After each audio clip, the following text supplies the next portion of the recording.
오늘 아침에 긴급 속보가 떴었죠. 네, 봤습니다. 네. 다들 그것 때문에 막 문의 전화도 많이 오고 네. 궁금해하시는 분들도 굉장히 많습니다. 네. 그래서 한번 거기에 대해서 간단하게 네. 예, 몇 가지만 이렇게 좀 핵심적인 거 몇 개만 딱 집어보는 시간 네. 가졌으면 좋겠습니다. 아, 네. 그래서 급하게 모셨습니다. 그러게요. 너무 급해서 제가 지금 핸드폰도 망가졌는데 막 뛰어오시더라고. 그러게 말입니다. 네. 네. 자, 일단 규제 지역이 대부분 많이 풀렸어요. 제가 듣기로는 네. 제가 확인하니까 서울은 남아 있고, 그죠. 서울의 전 예. 지역과 서울, 과천, 성남 네. 중에 이제 분당이랑 수정, 네네 분당과 그리고 수성구. 하남, 그리고 광명 이렇게 네. 서울을 둘러싸고 있는 이 정도만 이제 같이 안 풀리고 나머지는 네. 다 전국이 다 풀렸어요 이제. 그렇죠. 세종도 이번에 다 해제됐더라고요. 세종 그렇죠. 지역도. 네, 세종까지도. 네. 그래서 이제 이렇게 해제가 됐을 때 바뀌는 부분이 어느 부분이 바뀌고 네. 어떤 부분이 좀 이렇게 우리가 신경 써서 봐야 될 부분인가 네. 이거 몇 가지 간단하게 한번 여쭤볼게요. 네. 일단 크게 바뀌는 게 어느 게 있을까요? 크게 보자면 일단은 저희가 이 규제 지역이 투기가열지구와 조정 대상 지역과 비규제 지역을 해서 세 그렇죠. 군데로 크게 나누죠. 그렇죠. 그래서 그 지구마다 청약 조건과 대출과 세제 부분에서 크게 달라졌어요. 청약 같은 부분은 투기가열 지구나 조정 대상 지역에서는 24개월 이상 그 해당 지역에 먼저 거주를 해야 돼요. 해당 지역이에요. 네, 그렇죠. 그렇죠. 해당 지역에서. 근데 이게 비규제 지역으로 넘어가면서 12개월만 거주를 하게 되면 1순위 자격이 생깁니다. 수도권에서. 네. 그러니까 요게 이제 가장 청약에서는 크게 바뀐 부분이라고 보시면 되고. 2년이었던 게 2년 24개월이었던 게 1년 12개월로 바뀌었다. 그죠. 2년이었던 게 12개월로 이제 바뀐 거죠. 그렇죠. 이제 조정 대상 지역이었던 것이 그쵸. 비조정 지역으로 바뀌면 그렇죠. 풀렸으니까 네, 그렇죠. 그렇게 이제 변화가 생겼고. 그렇죠. 그리고 이제 네. 재당첨 제한 기간도 원래 7년이나 과거 당첨 이력도 5년 이내 없었어야 되는데 그렇죠. 지금 이제 비규제 지역으로 넘어가면서 그런 것도 전혀 상관없이 할 수 있죠. 아무래도 이제 횟수에 제한이 없이 자유롭게 할 수가 있어진 거죠. 분양이 좀 자유로워진 거네요. 그렇죠. 분양이. 선택의 폭도 많이 넓어진 거죠. 그렇죠. 제한도 많이 풀렸고. 네. 그러면 이제 또 대출 부분도 또 많이 바뀌었어요. 그렇죠. 대출 부분이 지금 잠정적으로 이번에 발표가 된 거 보니까 규제 지역 내에 있는 것도 저희가 그 9억 원을 기준으로 해서 9억 원 이하는 40%, 9억 원 초과는 20%, 그 다음에 15억이 초과되는 고가주택에 대해서는 대출이 전혀 안 나왔었거든요. 그러니까 그 그렇죠. 초과되는 부분에 대해서만요. 근데 요거는 지금 22년 12월 1일 날 잠정적으로 투기가열지구와 조정대상 지역, 무조건 이제 지역에 상관없이 50%로 대출 50%로 일원화를 한다는 부분에 대해서는 대출을 대폭적으로 규제를 완화해 주겠다는 부분을 시사한 거라서 요거는 좀 중요하다고 저는 보여져요. 대출이 많이 풀렸죠. 네. 그러니까 이제 9억 원 초과되는 부분에 대해서도 이 고가주택이라고 할 수 있는 부분에 대해서도 대출을 받아서 거래를 활성화를 시켜주기 위해서 요 부분을 이렇게 그 완화를 시켜준 것 같아요. 그리고 이제 대출이 제가 언뜻 저도 이제 오다 뉴스를 보고 챙겨봤는데 네. 이런 것도 바뀌었네요. 1주택자였을 때 신규 주택을 매입하면 네. 대출이 이제 안 됐거나 아니면 기존에 있는 집을 처분했어야 되잖아요. 네, 네. 네, 그게 이제 좀 바뀌었네요. 세대당 이제 대출 건수도 2건으로 늘었고 네. 잔금 대출 시에 이제 기존 대주택 처분하지 않아도 되고 네, 네. 이런 거는 조금 메리트가 좀 커졌을 것 같아요. 그렇죠. 왜냐면 이제 기존 주택을 처분하기로, 그러니까 조정 대상 지역 같은 경우에는 기존 주택을 처분하는 기한이 2년이었어요. 네. 기존 주택이 처분을 해야지만 이제 새로운 이제 담보 대출을 주담대를 받을 수 있었고요. 그 신규 주택 전입 의무가 조정 대상 지역에 원래는 있었는데 이제 이게 이제 폐지가 되고요. 신규 주택으로 전입을 해야지만 되는 그런 기준이 있었었거든요. 규제도 없어졌죠. 네, 그래서 그게 이제 폐지가 되고, 뭐 처분 기한이 지금은 서약서 없이 비규제 지역으로 넘어가니까 기존 주택을 처분해야 되는 서약을 없이 지금 근데 대출 저 이건 메리트가 좀 있을 것 같아요. 그렇죠. 이게 지금 시장 상황이 별로 좋지 않은 상황에서 네, 만약에 제가 투자를 다른 데다 했거나 아니면 다른 주택을 이렇게 분양받거나 매입하려고 했었을 때 네, 지금 주택을 팔아야 되는데 그러면 네, 지금 네. 주택을 팔기에는 지금 시장 상황이 2년이네. 그렇죠. 너무 안 좋잖아요, 시장 상황이. 지금은 아시다시피 거래 절벽이잖아요. 그렇죠. 그리고 하다못해 전세도 지금 전세 시장도 안 나가는 상황이에요. 왜냐면 그 우리가 전세를 월세로 전환할 때 전환율이 지금 2.5%에서 3%란 말이에요. 그렇죠. 근데 전세자금 대출 이율이 6%, 7%, 8%까지 얘기가 되어 있는데 내가 만약에 세입자라 하더라도 그 돈을 주고 전세를 안 살고 2년 동안 뭐 3.3%면 3%가 딱 보장되어 있는 월세를 산단 말이에요. 그러다 보니 지금 전세 월세화가 굉장히 빨리 일어나고 있어서 전세조차도 지금 거래가 안 되고 있는 상황인데 매매는 더 안 되죠. 매매는 지금 난리도 아니죠. 네. 그래서 요 부분이 좀 만약에 제가 집을 하나 더 다른 곳으로 이전을 한다든지 아니면 네. 이렇게 그런 것들을 강당하게 생각해 봤을 때 기존 주택을 처분이 긴박하지 않게 해도 된다는 게 그래서 조금 여유 메리트는 있게 있을 것 같아요. 가니까 그죠. 아무래도 이제 마음에 여유가 있죠. 그렇죠. 그 자, 그리고 취등록세도 조금 바뀌게 됐죠. 조정구역이 다 풀렸으니까 비규제 지역에서는 취득세도 좀 달라요. 그래서 기존에는 저희가 이제 투기과열지구나 조정대상 지역에서 주택을 취득할 때 거래세가 2주택이 8%, 3주택이 12%잖아요. 그랬죠. 법인은 또 무조건 다 12%고 그랬죠. 그랬던 것들이 비규제 지역으로 되면서 2주택까지는 이제 1%에서 3%까지 금액에 따라 물론 다르니까 일반 그렇죠? 과세. 그렇죠. 일반 과세를 하죠. 이제 3주택부터가 8%니까 이 부분에 대해서도 2주택까지는 그냥 일반 과세로 해서 2주택까지는 이제 편하게 취득을 할 수가 있는 상황이죠. 집사라는 말이에요 지금. 그렇죠. 집사라. 그렇죠. 그렇죠. 그리고 양도세도 좀 바뀌었어요. 그렇죠. 양도세도 당연히 이제 바뀌었죠. 비규제 지역으로 넘어가면서부터는 우리가 이제 일반 탄력세로 전환이 된 거예요. 그래서 6%에서 45%까지 해서 근데 이게 이제 보유 기간은 2년 이상이 됐을 때 기준이에요. 보유 기간이 2년 이상이 됐을 때 그리고 또 이제 실거주 의무도 없어지고요. 그 전에는 실거주를 했었어요. 그렇죠. 그게 제일 부담스러운 것 중에 하나였죠. 그쵸. 실거주. 그렇죠. 그래서 내가 저 집을 전세를 끼고 사고 싶어도 실거주가 있었기 걸리니까. 때문에 들어가서 살았어야 됐는데 지금은 실거주 의무가 없어지고 2년 보유만 하면 되는 거예요. 아 그럼 여기서 네. 질문, 여기서 이제 제일 많이 오는 질문 중에 하나예요. 네, 양도세가 이제 2년 거주, 2년 보유였는데 네, 여기서 이제 2년 보유로 바뀌었잖아요. 그렇죠. 그럼 이제 이전에 이전에 한 1년 전쯤 이때 이제 분양받았거나 이랬던 분들 있잖아요. 네, 네, 매매를 했거나 그렇죠. 아직 네. 2년 거주를 못 하신 분들. 네, 네, 그런 분들 중에서 이제 거주 못 하고 일단 임대를 주신 분들이 꽤 있잖아요. 그렇죠. 이런 분들이 이렇게 전화가 많이 와요. 참 안타깝지만 이거 바뀌어서 이거 나도 혜택 보는 거 아니냐, 어떡하느냐 얘기 많이 오는데 네, 어떻게 네. 돼요? 참 안타깝지만 아직 소급 적용을 한다는 얘기는 안 나왔어요. 안 돼요. 네, 지금 현재는 없어요. 그럼 이제 이제부터 사는 사람들한테 그쵸. 요게 이제 아. 효력을 발휘하는 게 그 11월 14일부터잖아요. 그렇죠. 그러니까 이런 분들한테는 해당 사항이 되지만 기존에 하셨던 분들은 내가 이미 그걸 알고 구입을 하신 분들이잖아요. 그렇죠. 그러니까 그거는 거주 요건이 있어요라는 걸 그 당시 알고 구입을 하신 분들이야. 그럼에도 불구하고 구입을 했기 때문에 그분들까지는 아직 소급 적용을 해줄 의사가 아직은 없으신 것 같아요. 요거는 차후에 또 뭐 후속 조치로 혹시 될 수도 있는데 네. 될지 안 될지 모르지만 하여튼 그렇죠. 좀 많은 사람들이 바라고 있는 부분이죠. 후속 조치가 이게 나왔으면 그렇죠. 하는. 근데 지금 현재는 없습니다. 많이 아쉬워하는 분들 많겠어요. 네. 자, 핵심 중에 하나네요. 진짜 이게 2년 거주 보유 2년 이거 이미 한 사람들은 안 된다. 네, 그렇죠. 소급 적용 안 된다. 네, 그분들은 알고 이미 하신 거기 때문에 네. 네, 안 되네요.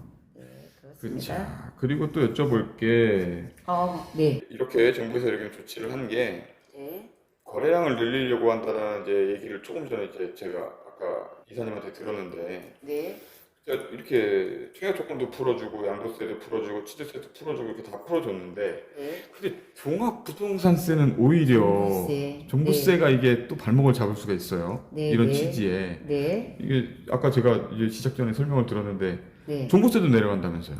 그렇죠. 왜냐면 이제 비규제 지역으로 넘어가게 되면 기존에 2주택 이상 중과를 했잖아요. 네. 근데 지금은 3주택 이상 이제 중과를 하는 걸로 비규제 지역으로 넘어가니까 그렇기 때문에 기존에 이제 가지고 계시는 분들이 중부세 부분들이 많이 이제 낮아지니까. 아무래도 낮아지겠죠. 그렇죠. 네. 낮아지니까 지금 시장도 이렇고 아까도 말씀하신 것처럼 시장 상황이 이런데 네. 종부세가 낮아지면 네. 이거를 내놓지 않고 오히려 보유할 가능성이 높다라고 아까 얘기하셨던 것 같은데 좀 그럴 가능성이 높나요? 만약에 제가 만약에 그 입장이라고 하면 종부세에 대한 부담이 굉장히 높았었는데 종부세의 부담도 낮아지고 시장에 물건을 내놔도 아주 급금매가 아닌 이상은 거래도 그렇죠. 안 되는데 내가 급하게 그거를 던질 이유는 저는 없다라고 생각이 돼요. 그랬을 때 내 입장에서는 그 물건을 걷어들이거나 매물을 회수를 해서 아예 그냥 뭐 보유를 해서 길게 가지 않을까 싶어요. 이 시기가 끝날 때까지 그쵸. 그러면 한 3년 정도 잘 버텨보다가 그때 봐서 그쵸. 그때 봐서 이제 이제는 내가 내놔도 되겠구나 싶으면 내놓는 시장이 될 수도 있잖아요. 근데 굳이 내가 정말 급매로 해서 팔아야 되는 상황이 아니라면 매물을 해소할 수 있는 확률이 더 많아져서 오히려 지금 시장에 나오는 매물들이 감소할 수 있는 그런 부분도 있지 않을까 하는 조심스러운 생각을 또 하게 돼요. 이런 조치에 조금 이게 발목을 잡는 부분도 있을 수 있다. 그쵸. 진짜 그러네요. 진짜 애매해요. 이렇게 다 풀어주면서 거기서 걸려요. 그래서 요 부분이 아무래도 조금 걸리기는 해요. 그쵸.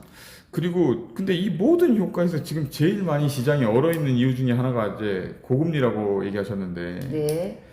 이 고금리 때문에 이런 것들이 좀 영향을 받을까요? 아니면 그래도 그냥 지지부진할까요? 아니면 이 조치 때문에 네. 시장이 활성화가 많이 될까요? 아니면 그냥 그럴까요? 고금리가 계속 발목을 잡는다고 얘기하셨는데 지금 이제 금리가 예전에 같은 경우에 막 6%, 7%대가 노무현 정부 때도 갔었어요. 그렇죠. 근데 그때는 아파트 예를 들어서 이제 서울 시내의 중위권 그 평균 33평짜리가 뭐 6억 정도라고 했다라면 그때 그 대출이 많아봤자 사람들이 2억이었겠죠. 2억에서 3억 정도 수준이었겠죠. 그렇겠죠. 2, 3억에 대한 6, 7%와 지금 서울시내 중위권이 막 10몇 억이잖아요. 10억이 넘어가잖아요. 그렇죠. 그럼 거기에 5억과 5, 6억의 6, 7%는 금액이 엄청 차이가 많이 나. 체감 온도가. 그러니까 대출을 받아야 되는 게 예전에 2, 3억이었다면 지금은 기본 5억 이상은 간다는 거잖아요. 그때보다 이 수입이 2배, 3배 늘어나는 건 아닌데 아니죠. 그죠. 집값은 2배, 3배 돼서 대출 떠나야 하는 금액은 2배, 3배가 됐고 그렇죠. 그리고 또 원리금 같이 상환해야 되고 와, 그 부분이 굉장히 원리금 상환이 무섭죠. 그렇죠. 크다고 볼 수 있죠. 그러네요. 네. 그러면 또 하나 이제 마지막으로 질문을 드리자면 네. 이런 이제 규제가 풀렸는데 어떤 분들은 뭐 좋은 상황이다, 시기가 늦었다 이렇게 얘기가 분분한데 네. 시장이 이렇게 탄력을 받을 정도의 시기 적절했을까요? 아니면 아직은 좀 늦었다 아니면 뭐 이런 얘기들도 많은데 사실 그 얘기는 이제 한참 전부터 나오기는 했었어요. 그렇죠. 시장이 이제 많이 거래가 없으니까 그 거래를 늘리기 위해서 규제를 빨리 풀어줘라라는 이제 얘기들은 계속 나와서 차츰 풀어주시기는 하셨는데 그래서 이제 워낙에 근데 이 부동산이라는 거는 하나만 가지고는 볼 수 없는 시장이잖아요. 그렇죠. 금리도 중요하고 또 글로벌적인 어떤 경제 분위기? 상황도 많이 쫓아가고 또 하나가 가수요도 굉장히 많거든요. 근데 지금은 가수요가 따라붙지 않는 시장이에요. 근데 하다못해 실수요자들도 지금 매수 심리가 없단 말이죠. 그러니까 총체적으로 봐야 되는 이 부동산은 어떻게 살아있는 생물의 시장이에요. 생물의 시장. 네, 생물이에요. 그러다 보니 지금은 금리에 대한 부담감도 굉장히 크지만 사람들이 어떤 거를 살 때는 저게 정말 오른다는 그런 거를 감안하고도 오른다는 어떤 기대 심리가 있어야 사는 건데 그런 심리가 전혀 없기 때문에 심리가 너무 많이 얼었죠. 그쵸.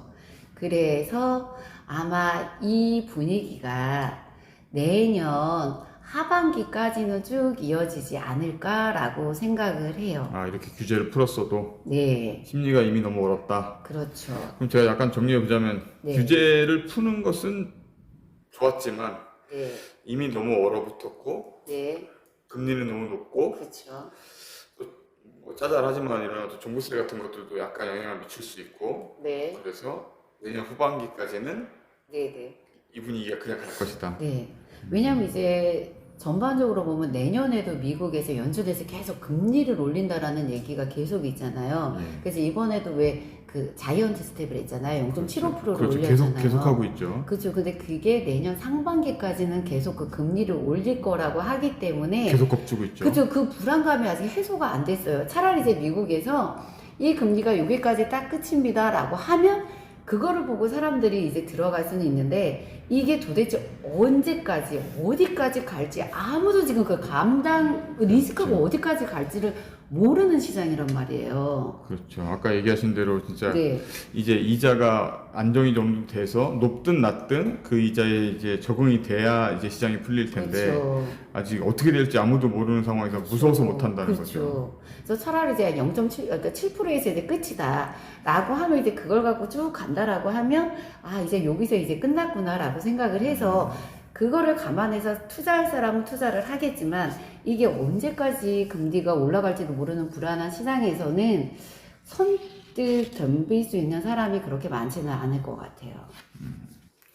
그래요. 사실 이게 참 어렵습니다. 그죠? 네, 맞아요.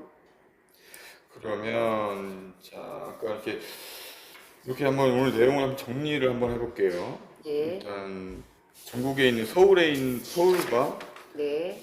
이제 그 옆에 인접한 뭐 뭐 과천, 성남, 하남, 광명. 예, 네, 이 정도 여기가 빼놓고는 다 이제 전국이 풀렸고 네, 그 와중에 이제 우리가 손꼽아 봐야 할 것 핵심적인 내용들은 청약 조건이 풀렸다. 그렇죠. 청약의 네. 1순위 자격이 네. 풀렸죠. 그리고 뭐 재당첨 제한도 없고. 네, 과거 당첨 이력도 이제 필요가 없어진 거고요. 그렇죠. 세대주만 할 수 있었는데 이제 세대원도 청약 그렇죠. 가능하다고 세대원도 하고. 청약 가능하고요. 네, 그리고 이제 세제 부분에서는 양도세가 완화됐고 그렇죠. 이게 핵심이지만 네, 네. 2년 거주 2년 보유에서 2년 보유로 바뀌었지만 이전에 했던 사람들한테는 소급 적용이 되지 않는다. 그렇죠. 네. 그리고 또 일시적 2주택의 그 전에 일시적 2주택은 2년이었잖아요. 그렇죠. 근데 그게 이제 3년으로 네. 늘어나면서 아무래도 이제 마음적으로 여유가 좀 생겼죠. 이 시기를 좀 돌파할 수 있는 네, 이것도 시장 상황이 너무 안 좋아서 네, 이게 내놓으라고 하기도 참 그렇고 그렇지 않아 안 나오면 매물은 안 나오고 어쨌든 이렇게 됐고 그다음에 이제 종부세가 조금 영향을 받고 취득세 역시 이제 줄어들었고요. 네, 네, 그렇죠. 그쵸. 비규제 지역으로 이제 넘어가면서 일반 과세로 다 바뀌면서 이제 좀 이것도 네. 혜택을 받았고 그렇죠. 대출도 완화됐고요. 그렇죠. 대출 부분이 굉장히 많이 완화가 됐죠. 왜냐하면 이거는 지금 규제 지역과 상관없이 지금 12월 1일부터 무조건 50%를 대출을 해주는 거잖아요. LTV를. 네. 그러니까 이 부분이 어쨌든 크게 뭐 물론 잠정적이기는 하지만 이 부분은 이제 뭐 투기가율지구 조정대상 지역에 상관없이 지금 일원화를 해주겠다라고 하니까 대출을 받아서 집을 사라는 거겠죠. 그렇게 푸시를 하시는 거죠. 이거 한 몇 년 전에도 많이 봤던 장면이긴 그쵸, 한데 그쵸. 네. 네, 그렇죠. 지금 대출이 많이 풀렸고 하지만 금리 때문에 많이들 이제 주저주저하고 네. 또 심리가 이미 많이 얼어붙었고 그렇죠. 매수 심리가 굉장히 그래서 많이 얼어붙어 있죠. 시장이 풀리기엔 쉽지만은 않다. 네, 그래서 여러 가지 종합적으로 이제 판단을 하셔서 근데 내가 무주택자예요. 예를 들어서 내가 무주택자면 그냥 내가 가고 싶어하던 평상시 지역이 있잖아요. 예. 그거를 계속 째려보시는 거죠. 계속 째려보다가 요 정도 금액 한 30%가 빠졌네? 요 정도면 내가 그래도 뭐 크게 대출을 안 받고 감당할 수 있어라고 생각되는 부분 그런 분들은 수리거주 하실 분들. 네, 그렇죠. 사는 게 답이고 투자를 조금 하시는 분들이라면 조금 이제 지켜보시는 게 좋겠죠. 좋을 것 같아요. 실고자 하시는 분들한테는 네. 사실 어떻게 보면 더 좋은 기회일 수 있어요. 좋은 기회예요. 실고자 하시는 네. 분들한테는 굉장히 좋은 기회죠. 그럼요. 알겠습니다. 자, 오늘 시간 또 급하게 네. 또 이렇게 모셨는데 네, 오늘 네, 우리도 네, 그냥 네. 오자마자 그냥 카메라 들이대고 네, 이거요 뭐 어떻게 된 거예요? 여쭤보고 네, 그랬는데 네. 오늘 잘 답변해 주셔서 감사합니다. 예, 아유. 조금 더 정리됐을 때 다시 네, 한번 네. 또 뵙는 걸로. 잠깐만요. 네. 제가 지금 아까 50% 대출을 얘기를 했는데 네. 그건 투기과열지구 조정 대상 지역에서 이제 50%였고요. 네. 비규제 지역으로 들어갔을 때는 LTV가 무주택이었을 때는 70%입니다. 그건 이제 자세하게 저희가 또 이제 네네. 네. 알겠습니다. 네. 네, 그러면 오늘 감사했습니다. 네네. 수고 많으셨습니다. 네, 감사합니다. 핸드폰 고치러 가셨죠? 네.